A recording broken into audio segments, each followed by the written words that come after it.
5% ang monthly premium ngayon ng PhilHealth.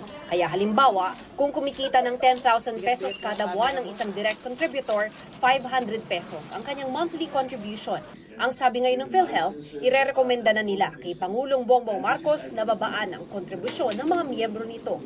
Ito ay matapos sabihin ng PhilHealth sa pagdinig ng Senate Committee on Health na may 500 billion pesos pa silang pondo. As early as this afternoon, I will convene our team and we will recommend for a reduction in the premium rates, contribution rates to President Marcos po. Opo. Bago nito, sinita ng mga senador ang pagsusoli ng PhilHealth ng halos 90 billion pesos sa hindi nagamit na subsidiya mula sa gobyerno. Sana raw nagamit na lang sa mga pasyente. Bakit kailangan ibalik ang 90 billion? Bago kayo magsoli ng pera, pag-isipan niyo muna kung ano yung mga pwede pang paggagamitan sa perang yon. Paliwanag ng PhilHealth, legal ang pagsoli ng pondo sa national government.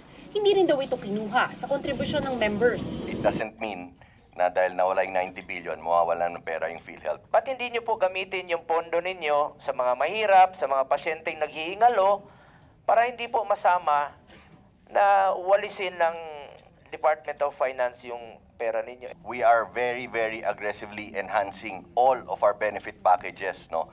In fact, so we did an initial 30% across the board last February 14, and we are already in the process of doing another round of 30%, no?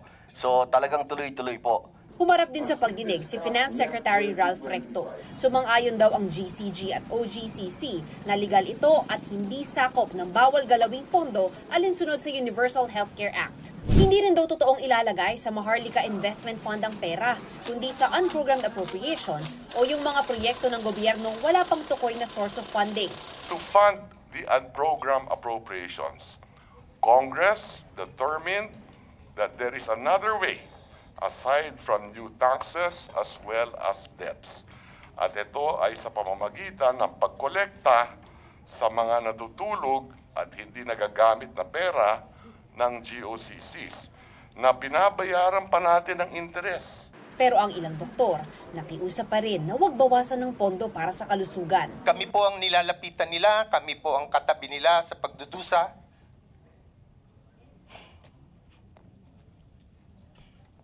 Excuse me. Kulang po ang tulong ng PhilHealth. Huwag nating tawaging savings yan kasi ito po'y utang natin sa kanila eh. Hindi ito dapat kaltasan. While the intent of the government to help the economy through the transfer of the funds to the national budget may be meritorious, the means for its achievement is definitely in violation of the law, especially if the health sector is being robbed of the rights due to it. Para sa GMA Integrated News, ako si Mav Gonzalez, ang inyong saksi. Mga kapuso, sama-sama tayong maging saksi.